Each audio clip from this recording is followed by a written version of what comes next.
os 4 maiores erros que você pode fazer numa casa de praia.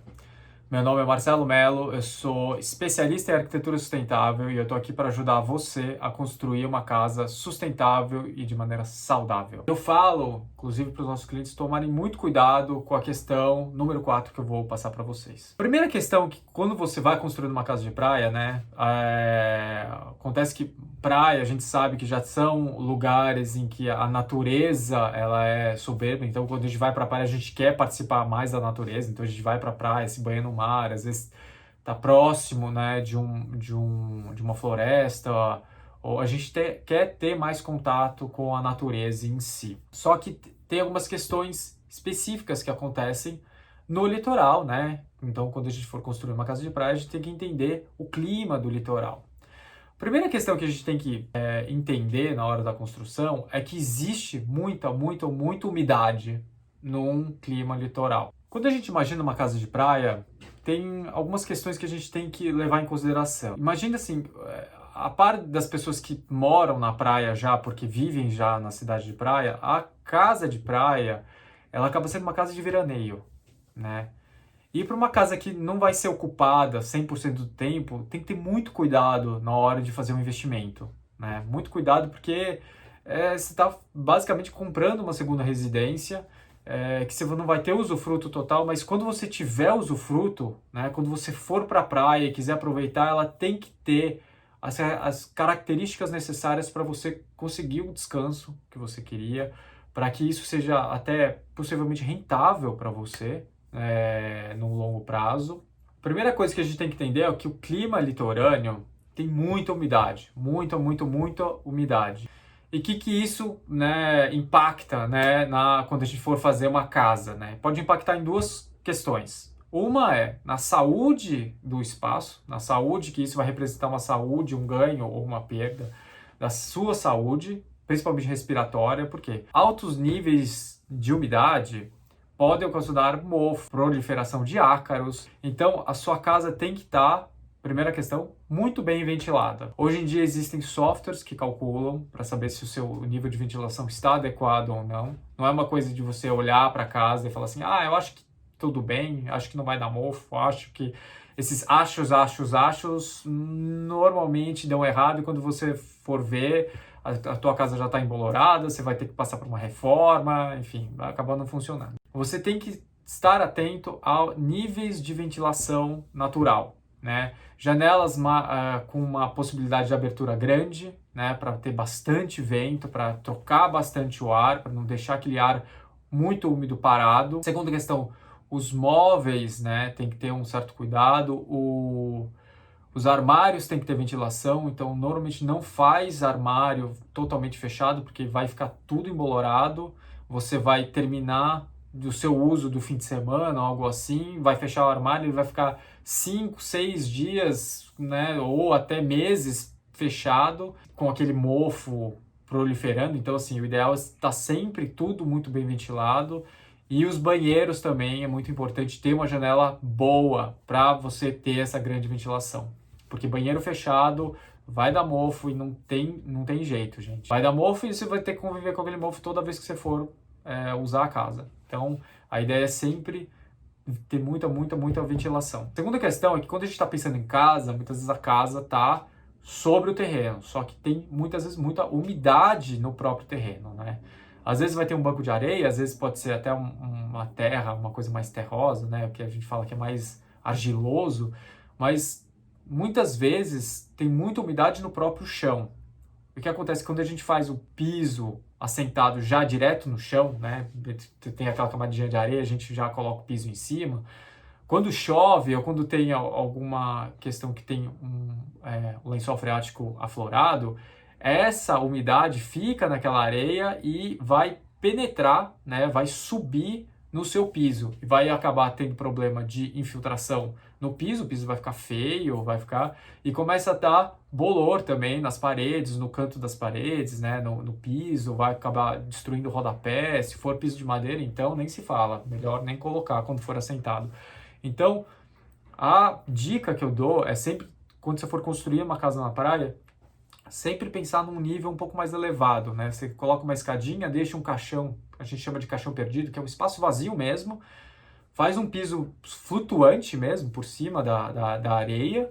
Tu vai ter que falar com o engenheiro calculista para fazer isso mais flutuando, para que essa umidade não suba, né? E daí você vai estar protegendo todos os quartos, os banheiros, todo o piso térreo, para não dar esse problema de umidade vindo do chão. Então, essa é a primeira questão. A segunda questão é que tem muita gente que gosta de ver exemplos na internet de casas de praia e, de repente, ela pega um exemplo que não é do Brasil, né? Então, vai pegar um exemplo, às vezes, que é na Noruega, ou que é na Austrália, ou que é em algum outro lugar que muitas vezes não é tropical, né? Então, o que acontece? Esses lugares, tudo bem ter mais vidro, né? Tudo bem ter umas janelas enormes, enormes. Só que o que acontece? Quando a gente vem para o Brasil, janela enorme é calor, é muito quente. Então, assim, você vai, tudo bem que você quer se refrescar quando você vai para a praia, você quer, né, sentir um pouco mais de calor, né, pegar sol e tudo mais. Só que o que acontece é que aquela casa pode virar um inferno, né? E daí vai falar, tudo bem, tem um ar-condicionado. Às vezes, dependendo do que for, o ar-condicionado não dá conta. Não dá conta. Então, a ideia é, quando a gente estava falando de umidade, ter muita ventilação para tirar a umidade, mas também ter muita ventilação para tirar o calor. E sempre que tiver janelas muito grandes, a gente fala de proteger elas. Fazer uma proteção solar, como a gente fala. Isso não é muito complicado. A gente fala de brise, mas você protegendo, mesmo tendo uma sacada, mesmo tendo um beiral bem comprido, aquele beiralzinho logo em cima na testa da janela, né, para cobrir, para tapar o sol, para não entrar direto, isso já serve, né? O ideal sempre é esse brise, essa proteção que a gente fala do sol, é ser calculada, tá? Então, hoje você tem que falar com o seu arquiteto que for fazer o projeto, para ele calcular para que não tenha o sol, às vezes, durante o verão, digamos assim, que às vezes tem uma temperatura mais alta, para proteger, para tua casa ficar fresquinha, né? Porque quando a gente sai da praia que tá no calor, a gente quer, no fim, voltar para casa e tá fresquinha, não tá tão quente assim. Então, o ideal é sempre ter essa proteção solar calculada, então você consegue ver os raios do sol entrando na janela, ou quando está protegido, você vê que a janela inteira está com sombra, né? Nos momentos de máximo calor do dia, ou algo assim.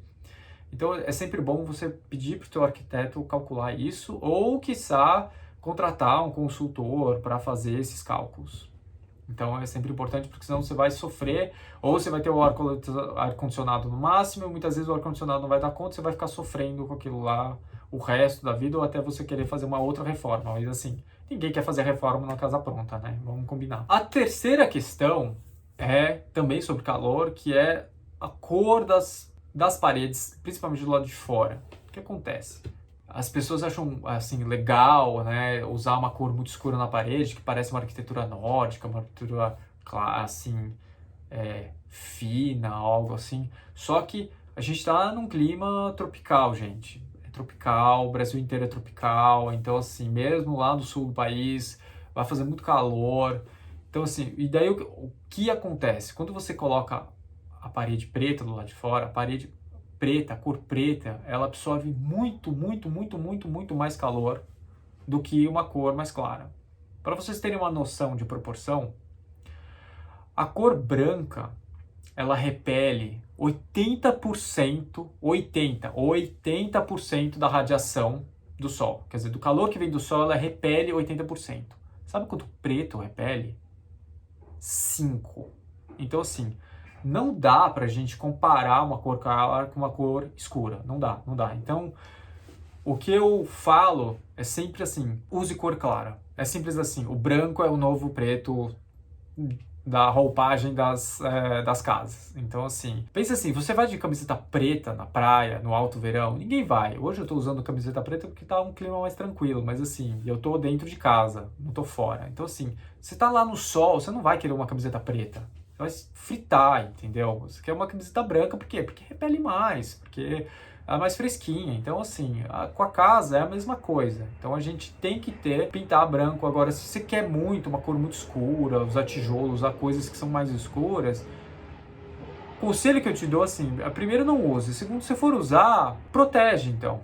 Faz um beiral muito comprido, pinta de preto na cor da fachada quando você tem a sacada na frente, ou até dentro de casa que vai ter menos problema, digamos assim, de temperatura, ok?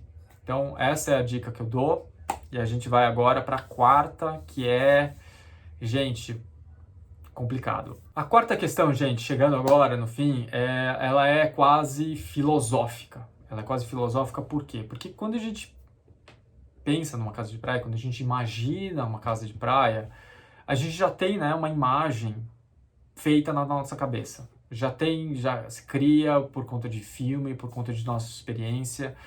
E o que acontece? Normalmente, ela já é uma casa com uma cara mais aberta, por conta de ventilação, né? Por conta da gente querer aquela coisa de sombra e água fresca, né? Que é uma coisa bem tropical. Então a gente imagina uma conexão maior com a natureza, então grandes janelas, mas também muita sombra, um pergolado bonito, mas também protegido, muita vegetação, uma coisa bem praiana, né? Quando a gente pensa naqueles bangalôs que tem, às vezes, na costa do Brasil, na costa da Bahia, Nordeste, até no sul do país, a gente já imagina uma coisa mais às vezes rústica, né? O uso de madeira, de materiais mais naturais. E o que acontece, né? Eu tô vendo, né, em alguns lugares, né, na costa, principalmente perto de São Paulo, que é onde eu moro, uma série de obras, né, de casas que parecem casa de cidade, né? Aqueles mundo de forte, né? Aquela coisa meio fechada, né? Meio claustrofóbica. E daí tem uma cor super austera, séria, né? Então, imagine assim, você tá indo pra casa para relaxar e de repente você se vê num quase castelo, assim, sabe? Em almofadinha, não sei, que você não consegue daí relaxar, né? Então tem uma questão psicológica nossa que a gente, muitas vezes, muitas vezes não, o espaço que a gente vivencia, ele tem a capacidade de introduzir emoções na gente. Então, se o espaço ele não está preparado para ajudar a gente a relaxar, a gente muitas vezes não vai conseguir relaxar. Então, assim, se você mentalizar uma casa de praia, você quer uma casa de praia. Tem gente construindo casa como se fosse de cidade, né? Muro alto, às vezes um cinza escuro, chumbo na fachada, algum revestimento, alguma textura muito urbana, né? Muito, sabe, cidade, aquela coisa meio prédio e tal. E daí o que acontece? O que é engraçado que a gente tem conversado com alguns corretores é que assim, essas casas são muito mais complexas, assim, se você quiser, pensando numa questão de investimento, e não só investimento para você, mas assim, quando a gente faz uma casa de praia, muitas vezes é um legado. É um legado para os seus filhos ou para os seus netos. Então, quando a gente imagina isso como um negócio que vai perdurar no tempo, você tem que já pensar nessas questões, que talvez ela seja vendida, talvez ela fique para alugar. E casas urbanas dentro da praia, digamos assim, ninguém quer alugar.